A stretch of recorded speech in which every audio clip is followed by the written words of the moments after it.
સુરત જિલ્લા કલેક્ટર અને municipal corporation દ્વારા અવૈધ બાંધકામો ઉપર લાલ આંખ સરકારી જમીન ઉપર મંજૂરી વિના ઊભો કરવામાં આવેલ સ્ટ્રક્ચરને પાડી પાડવા માટે આદેશ. સુરતમાં આજે મેગા ડિમોલિશન અભિયાન હાથ ધરવામાં આવ્યું.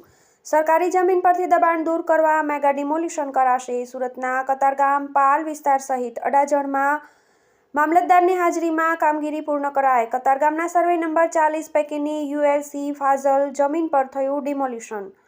પાલ વિસ્તારમાં block number 429, TP scheme number 16, Pal ફાળવેલ પ્લોટ નંબર 92 તથા 3989 ચોરસ કિમીની સરકારી ગૌચરણ જમીન પરના દબાણને દૂર કરવામાં આવશે. સરકારી જમીન પર થયેલા દબાણ દૂર કરવાનું આ અભિયાન શહેરી વિકાસ માટે મહત્વનું. આવા ડિમોલિશન દ્વારા સરકાર ગેરકાયદેસર કબજો દૂર કરી જમીનનો યોગ્ય ઉપયોગ સુનિશ્ચિત કરવા પ્રયત્નશીલ છે. મામલતદારની ટીમ દ્વારા વિવિધ સ્થળોએ કાર્ય સૂચિત સમયગાળામાં પૂર્ણ કરવામાં આવ્યું. TV18 news Surat. હું દિનેશ ગામિત, મામલતદાર કતારગામ. આજ રોજ કતારગામ વિસ્તારમાં સિંગણપુર ખાતે સર્વે નંબર 40 પૈકી 2 અંદાજે 350 ચોરસ મીટર જેટલી જગ્યા ગેરકાયદેસર દબાણ થયેલ હતું.